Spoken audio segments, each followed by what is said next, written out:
Subject है criminology and पेनोलॉजी। और इसका नेक्स्ट टॉपिक है सफेद पोश अपराध से आप क्या समझते हैं। ठीक है, इसको रोकने के लिए आप क्या सुझाव देंगे, विवेचना कीजिए। मतलब व्हाइट कॉलर क्राइम के बारे में है कि what do you understand by white collar crime, what suggestion will you make to control it, discuss. ठीक है, ये व्हाइट कॉलर क्राइम क्या है, ठीक है, और ये कौन करता है, इसके बारे में क्वेश्चन आ जाता है, जिसको हिंदी में सफेद पोश अपराध कहते हैं। ठीक है, ये सफेद पोश अपराध है, ये आर्थिक लाभ, पैसे से जुड़े हुए हैं। ठीक है, ऐसे अपराध करने का मुख्य उद्देश्य है कि किसी न किसी तरीके से धन को इकट्ठा किया जाए, पैसों को इकट्ठा किया जाए, चाहे कुछ भी करना पड़े। ठीक है, इसलिए जो व्हाइट कॉलर क्राइम होते हैं वो संपन्न व्यक्तियों द्वारा किए जाते हैं, जिनके पास सब कुछ है। ठीक है, जैसे कि रिश्वत, भ्रष्टाचार, कालाबाजारी, तस्करी, मिलावट करना किसी चीज, ठीक है, कर प्रवचना मतलब टैक्स चोरी करना आदि जो क्राइम है इस कैटेगरी में आते हैं। ऐसे क्राइम नॉर्मली कौन व्यक्ति करते हैं, जो एजुकेटेड है, ठीक है, संपन्न है, जिनके पास सारे सोर्स है, ठीक है, और स्टेटस वाले हैं, उनके द्वारा किए जाते हैं।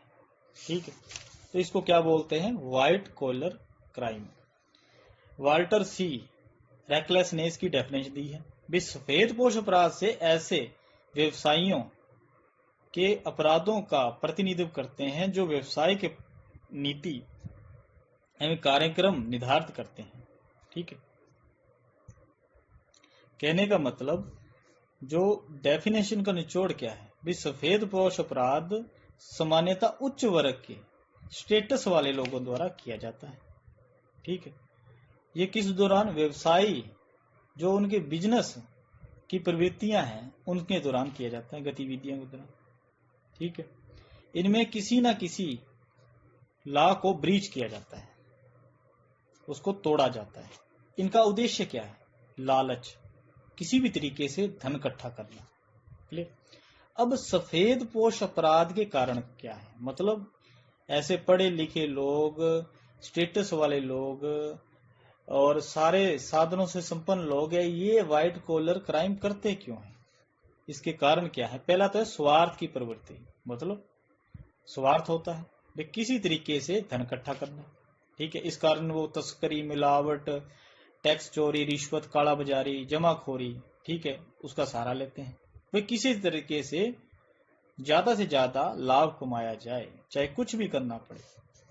दूसरा, पूंजीवादी अर्थव्यवस्था। पूंजीवादी अर्थव्यवस्था क्या है, जिसके अंदर जो उद्योगों पर कंट्रोल है, जो पैसे पर कंट्रोल है, वो समाज के कुछ व्यक्तियों के हाथों में होता है, केंद्रित होता है। ठीक है, और वे वैध और अवैध तरीके से पैसा इकट्ठा करने में लग जाते हैं। ठीक है, मतलब जो सोसाइटी का 90% पैसा है वो 10% लोगों के हाथ में है हमारा। ठीक है, तीसरा है कानून की शिथिलता, कमजोर लॉ। जो कानून है वो क्या है, नरम है, इतना कठोर नहीं है।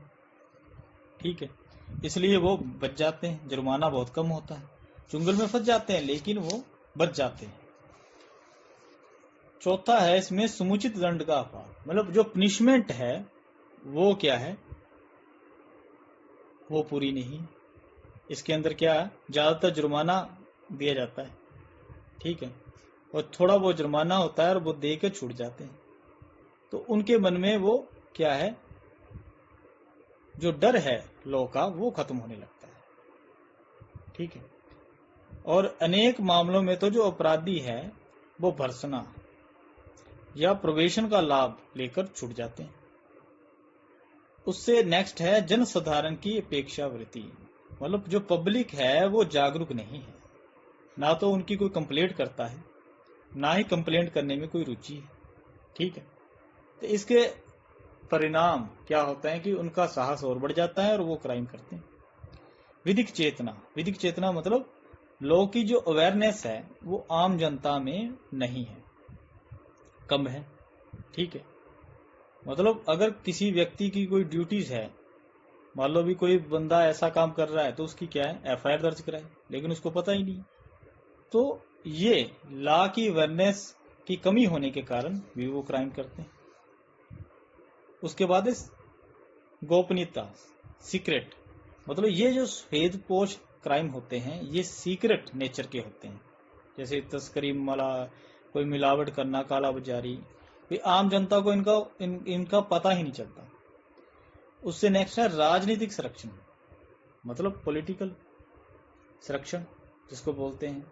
भाई अगर कोई व्यक्ति फंस भी जाए तो वो छूट जाता है, क्योंकि राजनेताओं का हाथ उन पर होता है, ठीक है, क्योंकि वो इलेक्शन के समय या जब पार्टी को पैसे की जरूरत होती है तो वो खुलेआम पैसा देते हैं, खुलकर पैसा देते हैं, ठीक है, इसलिए वो राजनेताओं का इस्तेमाल करते हैं जब वो फंस जाते हैं, तो इसलिए उनको राजनीतिक संरक्षण होता है।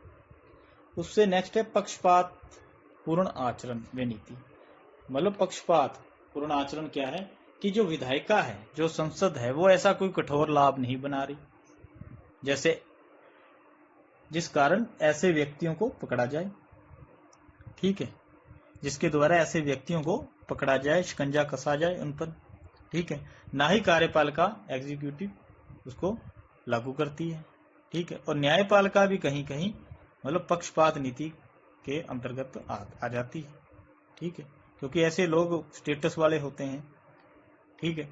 उसके बाद है सफेदपोश अपराधों को रोकने के उपाय क्या है, ठीक है, इसमें है कि पहले जो पनिशमेंट है वो रिग्रेस, मतलब कठोर होनी चाहिए, मतलब भारी से भारी जुर्माना हो और उसके अंदर कारावास भी होना चाहिए, और कम से कम सजा आप निश्चित करो।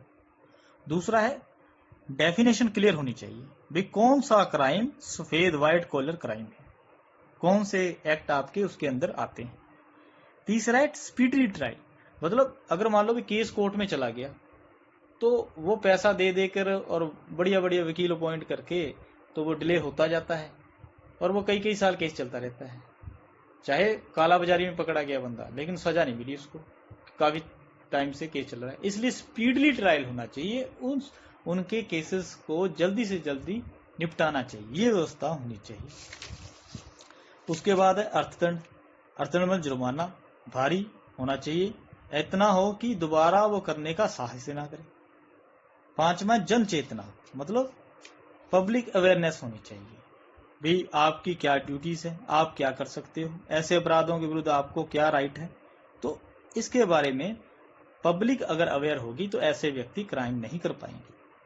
छठा है राजनीतिक संरक्षण रोका जाए, मतलब जो राजनेता है ऐसे व्यक्तियों का साथ ना दे, इसलिए कुछ लॉ बनाने चाहिए, कुछ नियम बनाने चाहिए, ठीक है, एक मतलब राजनेताओं के लिए एक आचार संहिता तैयार की जानी चाहिए, ठीक है। अगर कोई व्यक्ति ऐसे काम में फंसता है, वो चुनाव न लड़ पाए, ठीक है, उसको डिस्क्वालीफाइड किया जाना चाहिए, ठीक है, और कोई पार्टी ऐसे व्यक्तियों से कुछ चंदा या अनुदान एड के रूप में पैसा न ले, सहायता न ले, ये करना चाहिए। और सफेद पोश अपराधियों को निर्वाचन इलेक्शन कमीशन द्वारा डिस्क्वालीफाइड, अयोग्य घोषित करना चाहिए इलेक्शन लड़ने के लिए, ठीक है, या किसी सीट पर खड़े होने के लिए, जैसे भी है।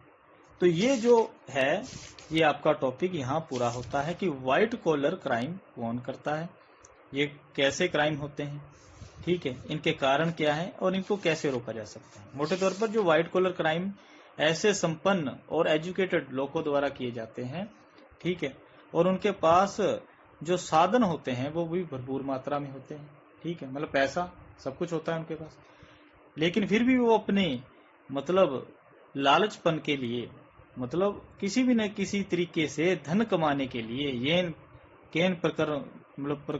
प्रकरण धन अर्जित करने के लिए वो कुछ भी करने के लिए तैयार होते हैं, जैसे रिश्वत, भ्रष्टाचार, कालाबाजारी, तस्करी, मिलावट आदि करना, ऐसे क्राइम के अंतर्गत आते हैं, ठीक है। तो ये जो आपका टॉपिक है ये यहाँ पर पूरा होता है, व्हाइट कॉलर क्राइम क्या है, इसके पीछे कारण क्या है और इस क्राइम को कैसे रोका जा सकता है।